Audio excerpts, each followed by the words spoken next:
Hello, hello, j'espère que tu vas bien. Bon, eh bien moi, je suis pour le coup là en direct. Je sais pas si tu vas voir de la bus station. Donc il n'y a rien en fait, clairement, à part la bus station, à part les ordures qui sont là, à part ah si, ouh là là si, attends, j'ai failli louper les éléphants. Ah là il y a un monsieur aussi en même temps. Mais tu as aussi ces superbes éléphants, voilà. Mais sinon tu n'as strictement rien. Donc le décor là clairement ne fait pas rêver, mais j'ai un truc hyper intéressant aujourd'hui à te raconter, puisque là je suis donc ici à la bus station, puisqu'en fait on s'apprête à partir avec Marion au Laos, enfin on est au Laos d'ailleurs, on s'apprête pas à partir, mais on s'apprête à commencer notre périple. Mais ça y est, là on est, du coup on a passé la frontière. Alors, tu m'excuses parce que j'ai un début de bronchite ou de je sais pas quoi. Et du coup, donc on a passé la frontière et on est là en attente de notre bus parce que c'est aussi toute une histoire en fait par rapport à cette épopée. Parce qu'en fait, il faut savoir qu'au Laos, pour le coup, quand tu cherches des informations sur Internet, tu ne trouves rien. Voilà. Donc, tu as quand même un certain nombre d'informations, je ne vais pas non plus exagérer, mais tout ce qui s'agit, enfin, tout ce qui concerne, on va dire, les horaires, les précisions sur les horaires ou les emplois du temps, les timings, les choses comme ça, tu trouves rien. Voilà. Et ils te donnent des fourchettes, mais les fourchettes sont, dirons-nous, plutôt des râteaux que des fourchettes tellement ils sont grands. Donc c'est assez particulier par rapport à ça. Mais en gros là pour te dire, nous on n'avait pas d'informations concernant le bus qu'on devait prendre ce matin, parce qu'en fait on voulait aller passer la frontière. Donc nous on était en Thaïlande, on voulait passer la frontière dans le nord du Laos pour après en fait prendre un slow boat qui dure à peu près 2 jours pour pouvoir arriver jusqu'à un autre endroit en fait au niveau du Laos, mais tout ça le faire en bateau qui est un bateau très très lent pour le coup, et ça te permet de visiter le Laos au niveau du Mekong, etc., etc. Bref, tout ça pour dire que finalement ça ne s'est absolument pas passé comme prévu, puisque donc nous arrivons ce matin, on avait vu qu'il y avait un bus à 7h30. Celui-ci, on l'a eu. Donc ça, c'était bien. On a eu le bus à 7h30. On arrivait à 9h30 pour le coup à la station suivante pour passer la frontière, etc., etc. Et cetera. Et on s'était dit que nous, il y avait le slow boat qui démarrait à 11h30. Donc on s'est dit, bah, c'est bon, on est large. Sauf qu'en fait, on est arrivé et qu'il n'y avait plus. Et en fait, ce jour-là, il n'y avait pas de bateau. Et les autres jours, en fait, ce n'est plus 11h30, c'est 9h30. Donc, dans tous les cas, c'était absolument pas possible de la voir. Et en plus, quoi qu'il en soit, on n'avait pas de possibilité de prendre le bateau puisque ce jour-là, il n'y en avait pas. Donc, autant te dire qu'on s'est dit, bon, bah, qu'est-ce qu'on fait? Soit on restait dormir une nuit, en fait, de plus dans un endroit où il n'y a rien, voilà, clairement, pour attendre le lendemain pour pouvoir bien repartir prendre le slow boat, ou on s'est dit, bah, sinon on se tape une épopée de 10 heures de bus, on prend un bus de nuit et comme ça nous permet d'avancer, de ne pas perdre de nuit. Donc c'est ce qu'on a fait, sauf que, pour le coup, nous sommes arrivés donc ce matin à 9h30 et on a notre bus à 17h. Donc autant te dire qu'on est large, on a un peu de marge devant nous, qu'on n'est pas trop mal au niveau timing. Et du coup, donc tout ça pour te dire qu'au Laos, il n'y a rien qui ne se passe a priori comme prévu, mais genre rien du tout. Donc le mot d'ordre va être l'improvisation la plus totale pour tout, puisqu'en fait tu ne peux pas anticiper sur les horaires, tu ne peux pas réserver tes bus, tes trains, etc. à l'avance la plupart du temps, tu ne peux pas réserver tes hôtels à l'avance la plupart du temps. Donc on est totalement dans un mode de freestyle complet et qu'on sait absolument pas comment ça va se passer ni comment on va gérer tout ça, mais on va gérer. Et du coup, ça m'amène au point suivant que j'avais envie de te partager aujourd'hui, c'est la fameuse boîte à principe. Et du coup, donc là, moi à l'heure actuelle, comme je te le disais dans d'autres vidéos et dans les newsletters, si tu me suis, d'ailleurs, pense à t'abonner partout, comme ça tu auras toutes les infos, puisque je mets beaucoup d'éléments sur Instagram avec des stories. Donc là, ça te permet d'avoir mon contenu photo, vidéo, etc. Et puis, je détaille beaucoup de choses aussi en, comment on dit, en VIP sur ma newsletter. Donc ça, tu peux t'abonner aussi. Tu as toutes les infos dans la rubrique en dessous. Je sais plus comment ça s'appelle là. Tu cliques et puis tu iras voir et puis tu t'abonnes. Et puis tu penses aussi à t'abonner à ma chaîne YouTube pour recevoir les notifications. Voilà, parenthèse fermée.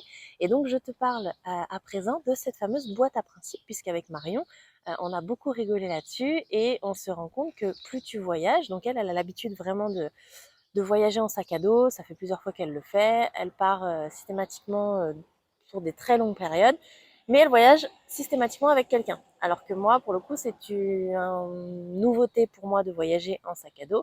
Mais par contre, j'ai déjà fait du coup l'expérience de voyager en solo, ce qui n'est absolument pas la même chose.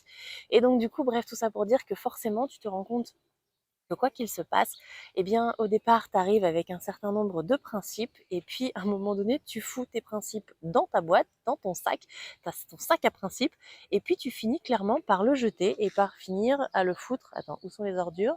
Je ne les trouve plus. Où sont les ordures? Voilà. Tu finis par les foutre là, en fait, tu vois, généralement. Et c'est ça qui est tellement drôle, parce que, eh bien, tu as tout un tas de principes au démarrage, que tu penses être bien pour tout un tas de raisons, etc. Et en fait, finalement, tu te rends compte, j'ai un petit bonhomme qui est avec moi, regarde,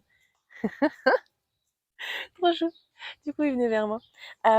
Et donc, tu te rends compte qu'au fur et à mesure, eh bien, tu finis par foutre tous tes principes à l'intérieur de ce sac. Et puis, bah, ce sac, tu finis par l'envoyer chier et de l'envoyer bien loin. Et c'est ça qui est hyper drôle et hyper intéressant, parce que bah, justement, les principes que tu pensais être des choses ultra importantes pour toi, qui faisaient partie de toi, qui faisaient partie de ton mode de fonctionnement, de ton caractère, de ton identité, de tes valeurs, etc., en fait, tu te rends compte que bien souvent, ces principes, ce ne sont pas forcément les tiens, et que ce sont bien souvent des principes qu'on t'a foutu sur le dos ou que tu t'es mis toi-même sur le dos en pensant que c'était bien pour X ou Y raison, mais que finalement, quand tu es loin de tout le monde, quand tu es loin de ton pays natal, quand tu es loin de tes repères, quand tu es loin de tout un tas de choses, eh bien, tu te rends compte qu'en fait, ces principes-là, ils vont finir par voler en éclats sur plein de choses, en fait, mais même des choses du quotidien, sur des choses où tu te dis, il faut absolument le faire de telle manière, et puis en fait, tu te rends compte que bah non, pourquoi tu le ferais de cette manière-là et pas d'une autre, et c'est ok, tu vois, par rapport à ça. Comme là, bah, en l'occurrence, voilà, moi, avant, j'aurais eu le principe de me dire, ouais, mais là, il faut vraiment, je sais pas, remuer ciel et terre pour obtenir des informations, il faut contacter peut-être des gens pour avoir l'emploi du temps, de ceci, de cela, d'essayer de voir les gens qui l'ont déjà fait, enfin, tu vois, etc., etc. Alors que là, bah, en l'occurrence, non, on verra, tu vois, on est là, on est large, je suis à la station de bus, il n'y a personne. Voilà, on est arrivé à 9h30 ce matin, on décolle, on prend le bus à 17h, on est large, quoi. Bon, c'est pas forcément le meilleur exemple, mais tu comprends l'idée, tu vois, de se dire que parfois tu as des principes, de te dire, bah, moi, je veux faire absolument de cette manière-là, c'est la meilleure façon pour moi de procéder. Et en fait, tu te rends compte que quand tu es loin de tes repères, eh bien, c'est pas forcément la meilleure façon de procéder. Et surtout, ce n'était peut-être pas forcément la tienne.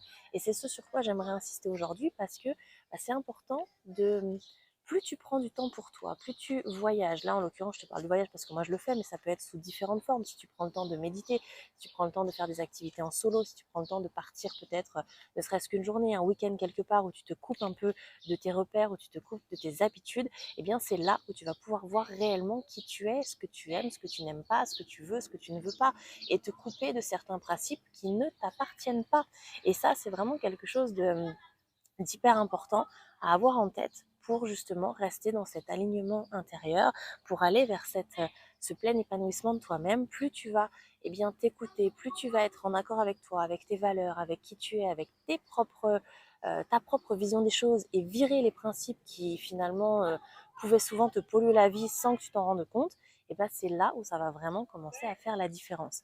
Donc à partir de là, j'ai envie de te dire, ouvre-toi un sac à principes, fous tous tes principes à la con à l'intérieur, ou des principes dont tu n'as plus envie, ou des principes qui aujourd'hui peut-être te polluent, ou des principes qui, je sais pas, te conviennent plus parce que tu étais comme si avant et qu'aujourd'hui tu as évolué, et tu as le droit de ça en fait.